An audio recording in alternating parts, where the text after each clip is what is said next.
بزرگوں بھائیوں، اللہ اپنے سچے کلام میں جہاں اپنے بندوں کی کامیابی کی رہنمائی فرما رہے ہیں، اللہ نے ہر کامیابی کو ایمان کے ساتھ جوڑا ہے۔ حدیث میں ہمارے نبی صلی اللہ علیہ وسلم نے دعا مانگنے کا حکم دیا، اور دعا ہو، دل کا ٹکڑا ہو، حقیقت ہو۔ آدمی اپنے اللہ کو ایسے سنائے جیسے تڑپتا بچہ اپنے ماں کو سناتا ہے، اپنے ماں سے منواتا ہے۔ یقین ہے کہ میرے اللہ کے خزانے میں سب کچھ ہے، مجھے لینے کی ضرورت ہے۔ سامنے سے نہ دے تو دائیں سے، دائیں سے نہ دے تو بائیں سے۔ جیسے ماں سے بچہ چمٹ کے، لڑ کے، گڑ گڑا کے دیتا ہے، اللہ کہتے ہیں ادعوا ربکم تضرعا وخفیا، اللہ سے مانگو گڑ گڑاتے ہوئے، اللہ سے تڑپتے مانگو۔ رونا نہیں آتا تو رونے کی صورت بناؤ۔ اللہ کے نبی نے ہمیں دعا مانگنا سکھایا، اور دعا میں پیغمبر کی باتیں ہیں۔ آپ نے کسی صحابی کو دیکھا وہ دعا مانگ رہے ہیں، انہوں نے صبر مانگا، اللہ کے نبی نے ان کو منع کیا، صبر مت مانگو اللہ سے۔ صبر آنے کا مطلب یہ ہے کہ مصیبت آئے تو اس پہ صبر کرو، اللہ سے عافیت مانگو۔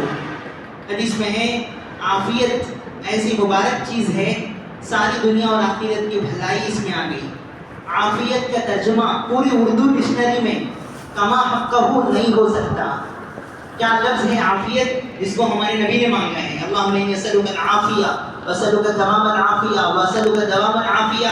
اللہ کے نبی نے ہر چیز میں عافیت مانگی ہے۔ آپ نے کسی کو صبر مانگتے دیکھا تو آپ نے منع کیا۔ ایک صحابی کو آپ نے دیکھا عجیب بیمار ہے، جسم عجیب طریقے سے ہو گیا ہے، پیغمبر نے پوچھا ہے تمہارا کیا حال ہوا ہے؟ حدیث کا خلاصہ انہوں نے کہا میں نے دعا مانگی اللہ آخرت میں جو کچھ عذاب دینا ہے مجھے دنیا میں دینا، آخرت میں مجھے عذاب نہیں چاہیے۔ تو اللہ کے نبی نے ان کو ڈانٹا، ایسا کیوں مانگا اللہ سے کہ جو کچھ آخرت کی سزا ہے دنیا میں دے دے؟ یہ نہیں مانگا جاتا۔ اللہ بڑے رحمان و رحیم ہے، اللہ سے کہنا چاہیے اللہ دونوں جہاں میں عافیت عطا فرما، یہاں بھی اچھا رہوں وہاں بھی اچھا رہوں۔ ربنا آتنا فی الدنیا حسنۃ وفی الآخرۃ حسنۃ وقنا عذاب النار۔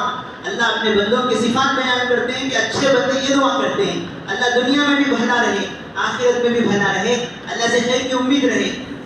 تو آپ علیہ الصلوۃ والسلام کے فرمان میں ہے کسی بندے کو دیکھو بار بار دعا کر رہا ہے۔ آپ کبھی دیکھیں گے کہ کچھ ایسے بندے ہیں جب موقع ملے ان کا ہاتھ اٹھتا ہے، جب موقع ملے سجدے میں سر رکھ کے وہ اللہ سے مانگتے ہیں۔ فرمایا جس بندے کو دعا کی توفیق ملے اللہ اسے کچھ دینا چاہتے ہیں، ہاتھ اٹھتے نہیں اٹھائے جاتے ہیں، الفاظ نکلتے نہیں نکالے جاتے ہیں۔ کبھی ایسی دعائیں مجلسوں میں ہو جاتی ہیں جو کبھی سوچے بھی نہیں تھے، یہ اللہ کی طرف سے دلوں میں ہمارے بڑوں کے آتے ہیں۔ تو بزرگوں دعا بہت بڑی نعمت ہے۔ تو بہرحال اللہ ہمیں توفیق دے۔ ہمارے پورے کام کا خلاصہ ہے دعوت دو، دعا مانگو۔ جن بندوں پہ محنت ہوگی ان کے حق میں بھی مانگو۔ ہمارے بڑوں کا سب سے بڑا یہ تھا، حضرت جی مولانا رحمۃ اللہ علیہ کے بارے میں ان کی زندگی کی کارگزاریوں میں ہے، اتنا تھکتے تھے بنگلے والی مسجد میں بیٹھ کے، آنے والے جماعتوں کی روانیاں ہو رہی ہیں، رخصتیاں ہو رہی ہیں، ایک کے بعد ایک کام، حیات الصحابہ کا کام ہو رہا ہے، امانی الاخبار کا کام ہو رہا ہے، ہر اعتبار سے گھرے ہوئے۔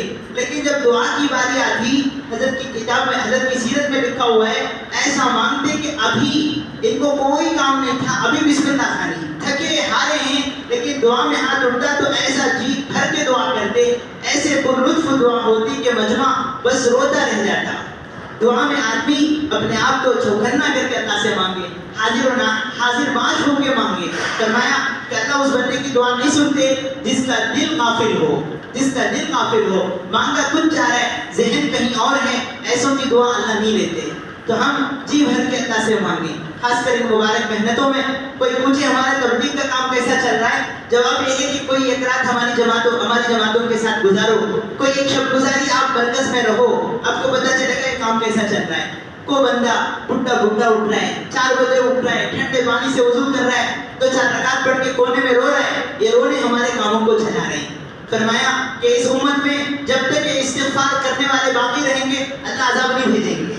ما کان اللہ لیعذبہم وانت فیہم، میرے نبی 2 چیزیں آپ کی امت کے ساتھ ہیں، میرا عذاب نہیں آئے گا۔